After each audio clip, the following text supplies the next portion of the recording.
Hello friends, welcome to laddu சமையல். இன்றைக்கி நம்ம லட்டு சமையலில் ஒரு சூப்பரான இட்லி பொடி ரெசிபி தான் பார்க்க போகிறோம். அதுக்கு நான் ஒரு பேன் அடுப்பில் வச்சுருக்கேன். ஹீட் ஆகட்டும். பேன் ஹீட் ஆனால் ஒரு அரை கப் அளவுக்கு உளுந்து எடுத்துக்கலாம். உடச்சி உளுந்து, குண்டு உளுந்து ஏதோ ஒன்று எடுத்துக்கோங்க.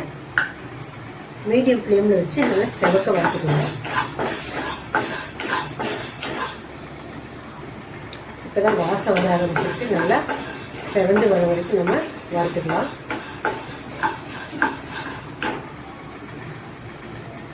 உளுந்து பாருங்கள், இந்த அளவுக்கு நல்லா செவந்து வந்துருச்சு. இதை ஒரு பிளேட்டுக்கு ட்ரான்ஸ்ஃபர் பண்ணிக்கலாம். அடுத்து அதே பேனில் ஒரு அரை கப் அளவுக்கு கடலைப்பருப்பு சேர்த்துக்கலாம். கடலைப்பருப்புலேயும் உளுந்து மாதிரி நல்லா செவக்க வறுத்துக்கலாம். பருப்பு ஐட்டம்லாம் வறுக்கும்போது நல்லா மீடியம் ஃப்ளேமில் இல்லை லோ ஃப்ளேமில் கூட வச்சுட்டு பொறுமையாக வருங்க, இல்லைன்னா கருகிடும். கடலைப்பருப்பு நல்லா செவந்து வந்துட்டுருக்கு. கடலைப்பருப்பு இந்த அளவுக்கு செவந்து வந்தோன்னே இறக்கிடலாம். இதையும் பிளேட்டுக்கு மாற்றிக்கலாம். அடுத்து அதே பேனில் ஒரு 1/4 கப் அளவுக்கு கருப்பு எள், நீங்கள் வெள்ளை எள் கூட யூஸ் பண்ணிக்கலாம். நான் கருப்பு எள் யூஸ் பண்ணுறேன். எள் நல்லா பொரிஞ்சு வெடித்து வர வரைக்கும் நம்ம வறுத்துக்கலாம். எள் நல்லா வெடிக்க ஆரம்பிச்சிருச்சு.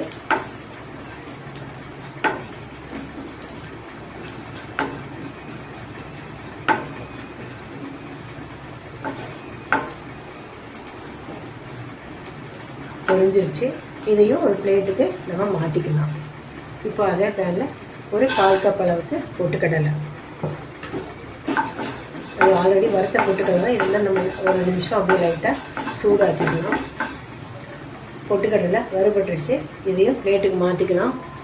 இப்போ அதே பேனில் ஒரு டேபிள் ஸ்பூன் அளவுக்கு கொள்ளு ஆட் பண்ணிக்கலாம். கொள்ளு சேர்த்து செய்யும்போது பொடி சூப்பராக இருக்கும்.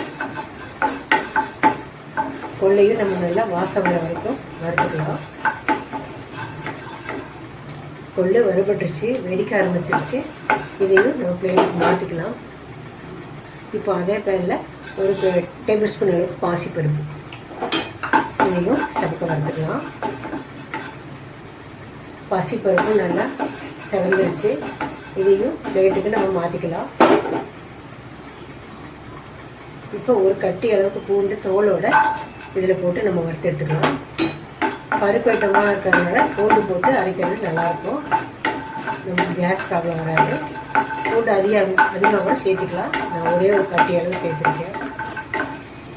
பூண்டும் நல்லா வறுபட்டுருச்சு. இப்போ இதையும் பிளேட்டுக்கு மாற்றிக்கலாம். இப்போ அதே பேனில் ஒரு டேபிள் ஸ்பூன் வந்து ஜீரகம் சேர்த்துக்கலாம்.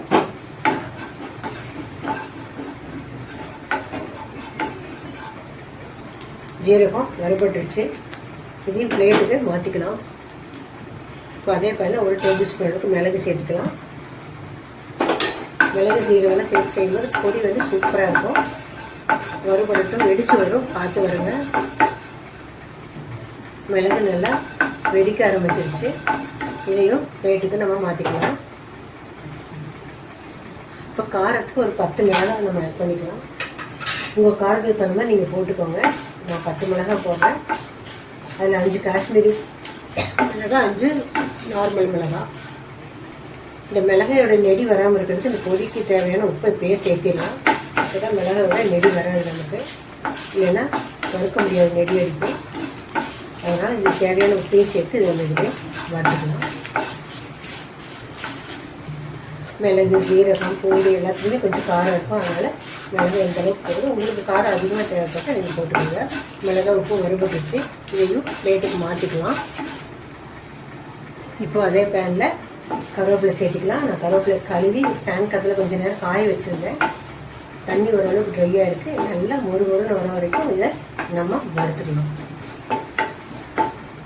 கருவேப்பிலை நல்லா மொறுன்னு வறுபடணும். அது கொஞ்சம் நேரம் வறுபடட்டும்.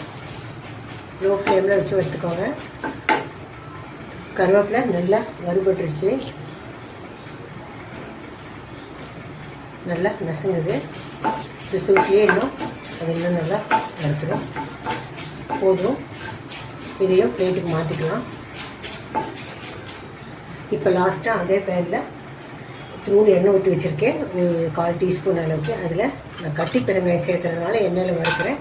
நீங்கள் தூள் பெருங்காயம் வந்தால் அப்படியே அடுப்பு ஆஃப் பண்ணிட்டு இந்த பேன் சூடாக இருக்கும்போதே நீங்கள் ஃப்ரை பண்ணி எடுத்துக்கலாம். நான் கட்டி பெருங்காயம் போட்டால் நல்லா இருக்காங்க. கட்டி பெருங்காயத்தை வறுக்கிறதில்ல, தூள் பெருங்காயம் வந்து அந்த சூட்லேயே ஒரு கலர் கலரி அரைச்சிக்கலாம். வறுபடட்டும்.